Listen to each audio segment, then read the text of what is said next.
Hello students, आप सभी को मेरा प्रणाम। सच्ची हिंदी क्लास में आप सभी का स्वागत है। मैं हूं नंद कुमार।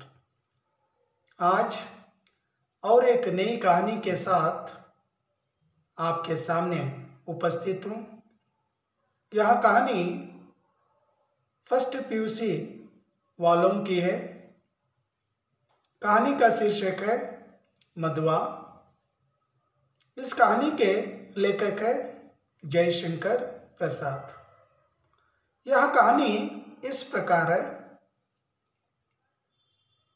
कहानी में 4 पात्र आ जाते हैं। पहला पात्र है मधुआ, दूसरा है शराबी, तीसरा है ठाकुर सरदार सिम्हा, चौथा है लल्लू यानी जमादार यानी सिक्योरिटी गार्ड। तो कहानी अब शुरू होती है। कहानी इस प्रकार है। 7 दिन बीत गए, पीने को कोई नहीं कहा, शराब को छुआ तक नहीं। आज 7वां दिन है सरकार। शराबी ने ठाकुर सरदार सिंह को कहा। ठाकुर कहने लगते हैं, झूठे कहीं का, कपड़ों से महक आ रही है। कपड़ों से शराब की महक, शराब की खुशबू आ रही है, और तुम कह रहे हो 7 दिनों तक शराब को नहीं छुआ। शराबी कहने लगा, सरकार मैं झूठ नहीं कह रहा हूं। 7 दिनों तक मैंने चना खाता रहा, शराब की एक बूंद तक मेरे मुंह में नहीं गिरी, मेरे मुंह में नहीं पड़ी। ठाकुर सरदार सिम्हा लखनऊ आया करते थे, क्योंकि उनका बेटा लखनऊ में पढ़ाई कर रहा था, पढ़ता था, और बेटे को देखने के लिए कभी कभी आ जाया करते थे। और ठाकुर के पास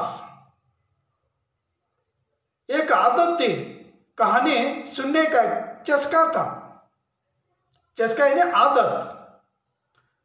और इसलिए ठाकुर ने इस शराब को क्या ढूंढ लिया, और ढूंढने से यही एक शराबी मिल गया। और यह शराबी कभी सवेरे आ जाता, दोपहर में आ जाता, संध्या के समय आ जाता, कभी भी आकर ठाकुर को कहानी सुनाकर चला जाता था। तो आज भी आया है ठाकुर को कहानी सुनाने के लिए। ठाकुर कहने लगते हैं कि आज तुम्हें जो शराब मिलेगी। तो शराबी कहने लगा, अगर मुझे आज शराब मिलेगी तो पेट भर मैं पीऊंगा, क्योंकि कई दिनों के बाद मैं पी रहा हूं।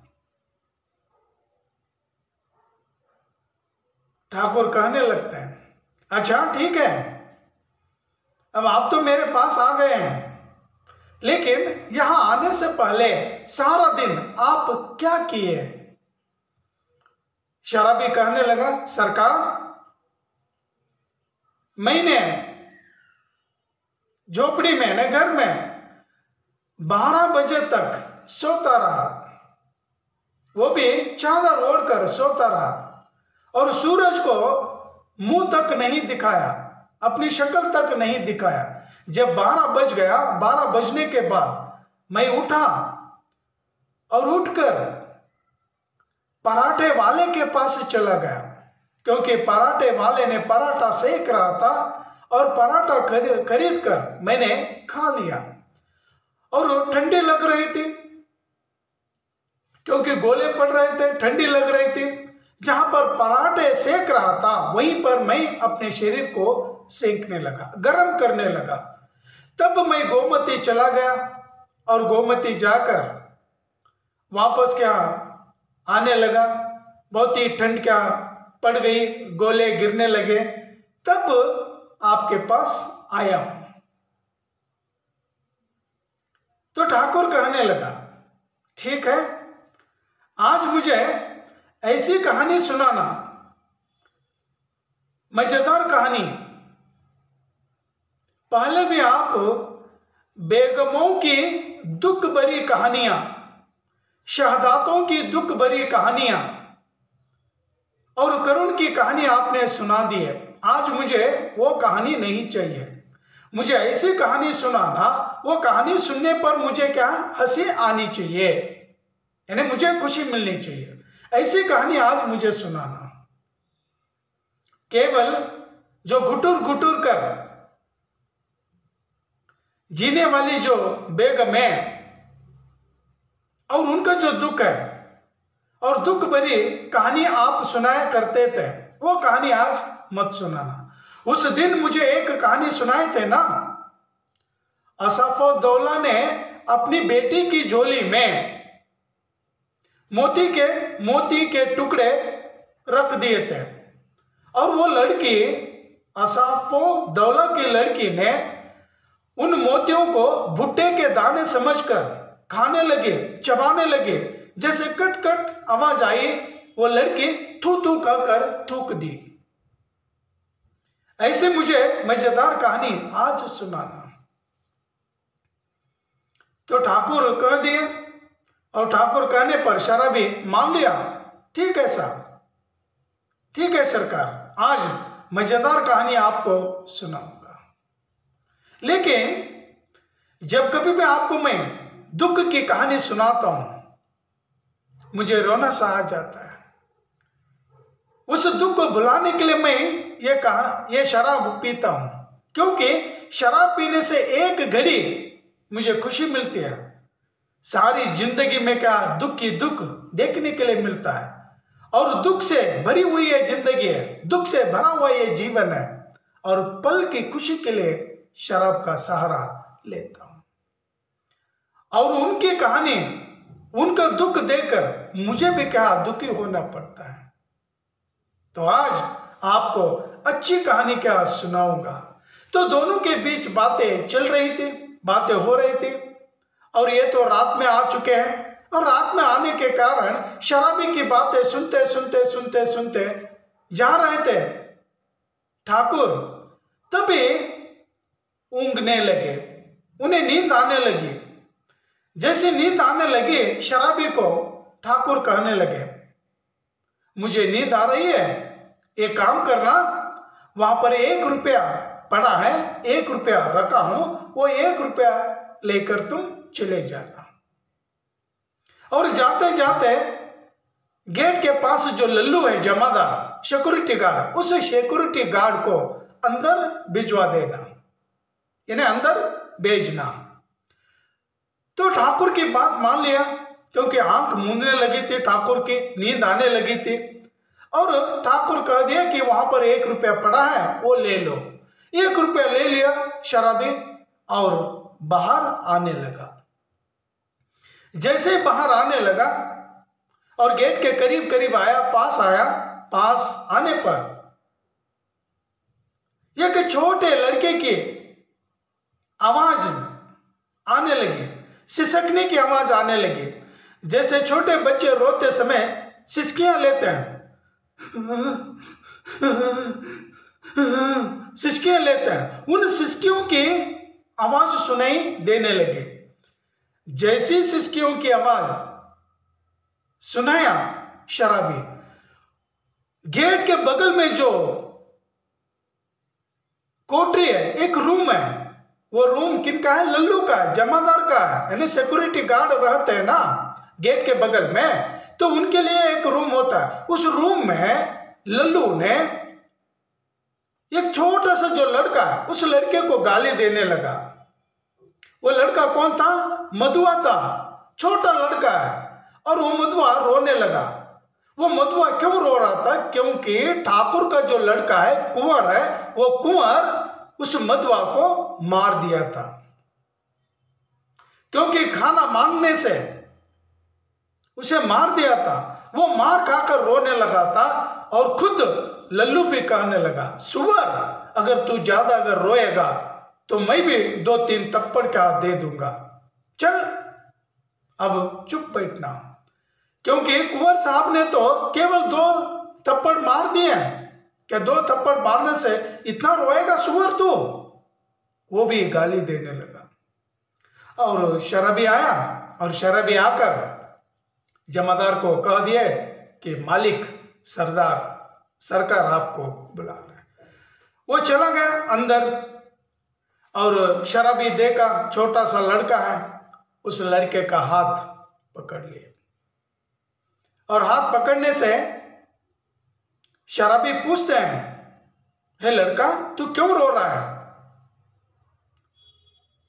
तो लड़का कहने लगा कि सवेरे से लेकर शाम तक मैं मालिक का जो लड़का उस लड़के के साथ ग्राउंड में, मैदान में चला गया और कुंवर साहब का जो कोट है उस कोट को पकड़कर मैं सवेरे से लेकर शाम तक यहाँ उन्हीं के साथ, उन्हीं के संग रहा मैदान में ही। लेकिन शाम को जब घर आया मुझे भूख लगी थी और भूख लगने पर खाना मांगा। खाना बनाने के लिए कुंवर साहब से, यानी ठाकुर का जो लड़का है उस लड़के से आटा मांगा रोटी बनाने के लिए। जैसे आटा मांगा तो कुंवर साहब ने मुझे मार दिए। तो वो मार खाकर मैं रो रहा। तो शराबी मधुआ की कहानी सुन लिया और सुनकर सोचने लगा, इतने बड़े लोग हैं, इतने अमीर लोग हैं, एक छोटे लड़के को एक रोटी तक दे नहीं पाते हैं, खाना नहीं खिलाएंगे ये लोग। तो मधुआ कहता है, सवेरे से मैं भूखा हूं, शाम को आकर भी इनके घर में काम किया, फिर भी मुझे खाने के लिए खाना नहीं दिया, और जब खाना मांगने लगा वे लोग मारना शुरू कर दिए। तो शराबी सुन लिया और शराबी सुनकर उस मधुआ का हाथ पकड़कर गेट के बाहर आ गए। और गेट के बाहर आते शराबी मधुआ को लेकर रोड से गुजरते क्रॉस से गुजरते अपनी झोपड़ी में आ गया। किसे लेकर? मधुआ को लेकर झोपड़ी में आ गया। झोपड़ी में आया और झोपड़ी में आते ही टोकरी को चादर से क्या ढका हुआ था, यानी छिपाए थे, और उस चादर को निकाल दिया। टोकरी में पराठे का एक टुकड़ा गिरा हुआ था, एक टुकड़ा दिखाई दिया और एक टुकड़ा ले लिया। कौन? शराबी लेकर मधुआ को दे दिया और मधुआ को कहने लगे, हे मधुआ, हे लड़का, तू ये खा लेना, थोड़ी देर के लिए मैं बाहर जाकर आऊंगा। स्टूडेंट्स, ये कहानी आगे बढ़ेगी, मैं और आगे सुनाऊंगा। ये कहानी आपको अच्छी लग रही है तो सब्सक्राइब करिए, सपोर्ट करिए, हो सके तो लाइक करिए, क्योंकि कहानी अच्छी है। आप लोग अगर सपोर्ट करेंगे और ऐसी कहानियां आपके लिए लेकर आऊंगा, सपोर्ट करिए। कहानी आगे बढ़ेगी।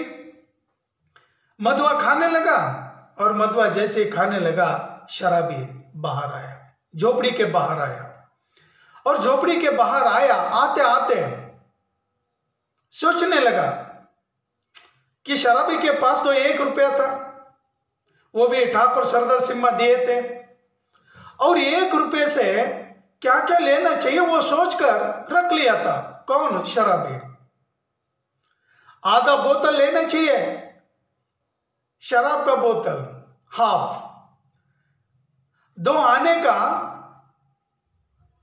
पकौड़ी लेना चाहिए, 2 आने की चाय लेनी चाहिए, और 4 आने की मांस लेना चाहिए, मीट लेना चाहिए। वो सोचकर आए थे, लेकिन जैसे ही पास आए, दुकान के पास आए, पास आते ही मधुआ की याद आ गई। आज से पहले शराबी किसी के बारे में नहीं सोचा था, बारे में सोचता था, जो कुछ भी मिलता था खुद क्या इस्तेमाल करने लगता।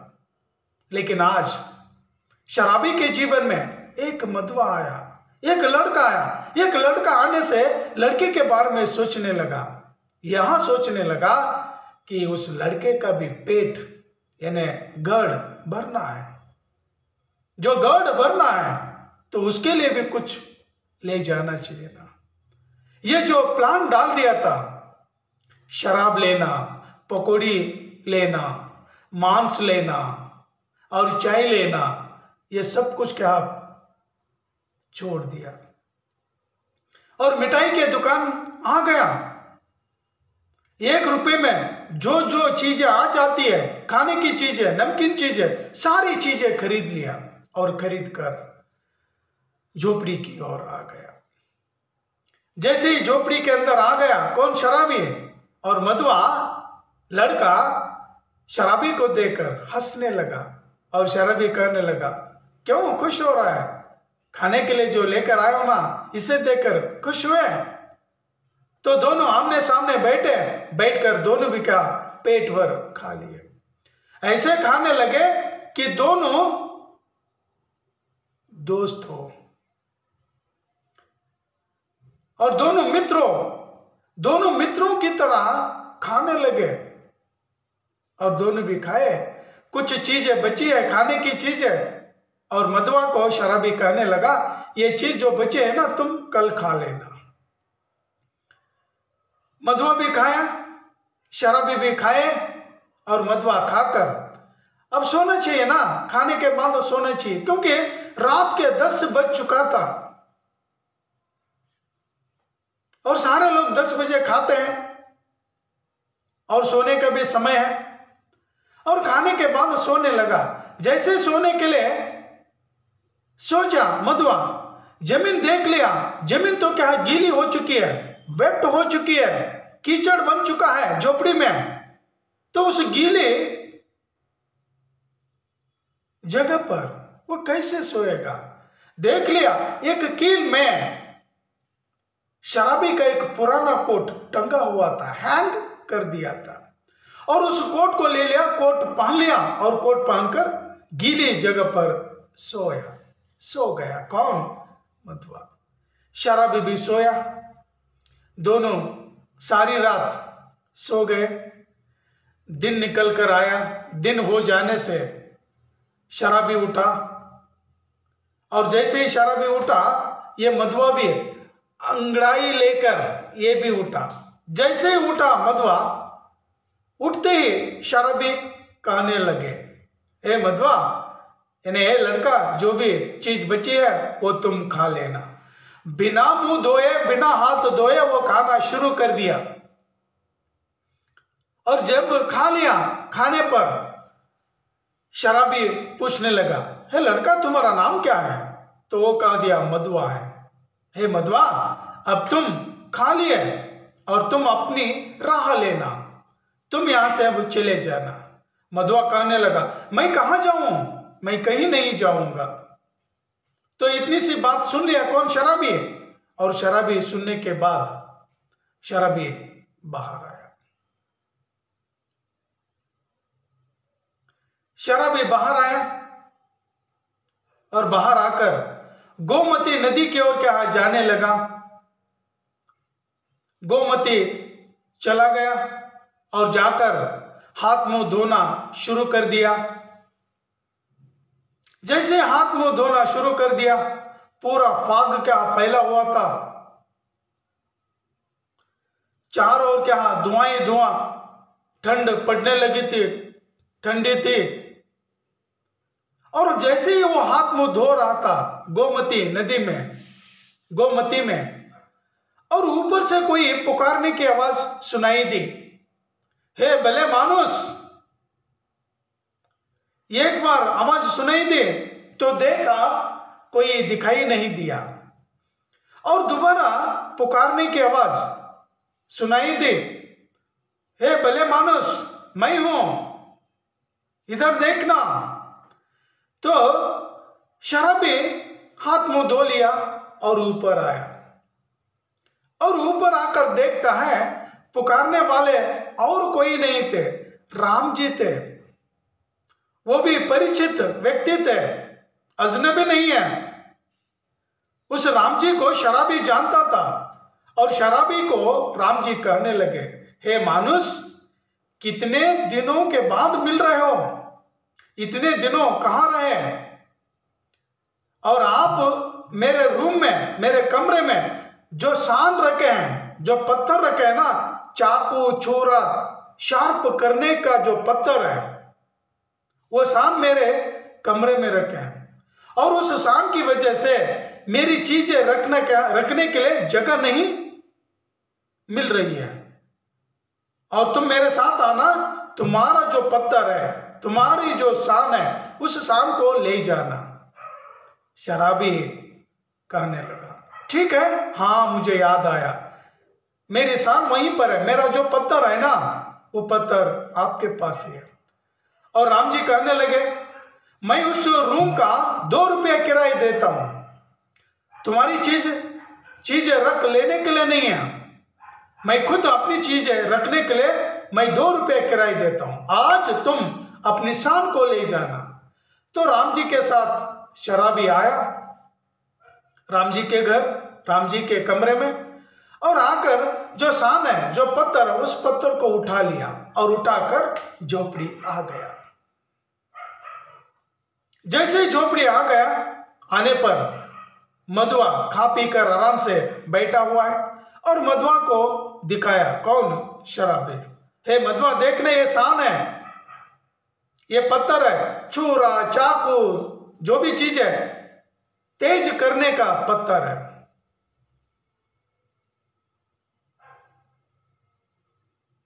और शराबी दिखाया, मधुआ देखने लगा और मधुआ को कहने लगा शराबी, हे मधुआ, हे लड़का, अब तुम तो मेरे साथ रहेंगे,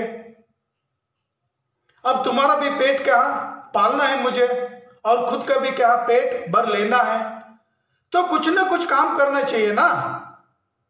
मैं तो पहले ये शान का काम करता था, अब ये पत्थर मिल गया कई दिनों के बाद और हम दोनों ये काम करेंगे।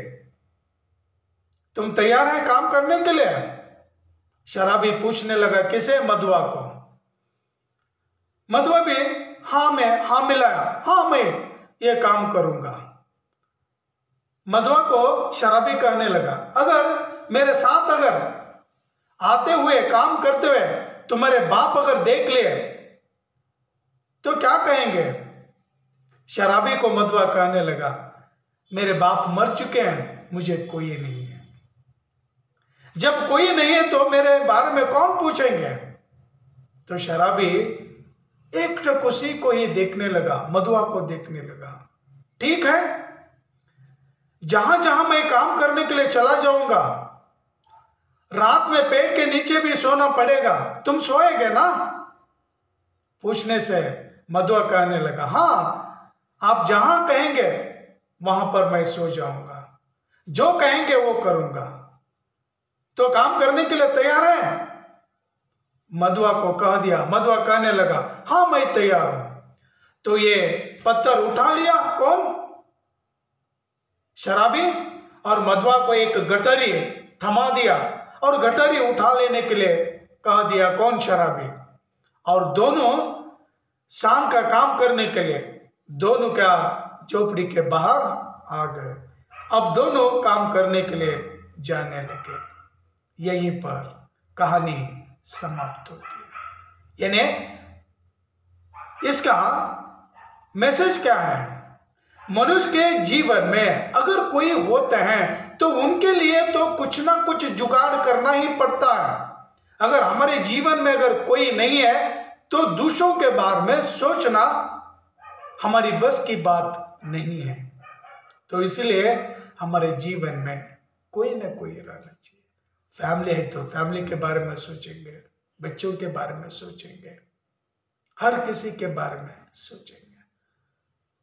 तो स्टूडेंट्स, यहीं पर यह कहानी खत्म होती है।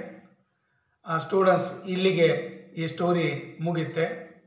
ಸ್ಟೋರಿ ನಿಮಗೆ ಚೆನ್ನಾಗಿ ಅನಿಸಿದರೆ ಸಪೋರ್ಟ್ ಮಾಡಿ, ಸಬ್ಸ್ಕ್ರೈಬ್ ಆಗಿ, ಲೈಕ್ ಮಾಡಿ.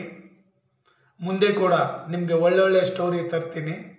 ಎಲ್ಲ ಕೋರ್ಸಿನ ಸ್ಟೂಡೆಂಟ್ಸ್ನ ಏನು ಸಿಲೆಬಸ್ ಇದೆ ಆ ಸಿಲೆಬಸ್ ಮೇಲೆ ವಿಡಿಯೋ ಮಾಡಿ ನಿಮ್ಮ ತನಕ ನಾನು ಕಳಿಸ್ಕೊಡ್ತೀನಿ.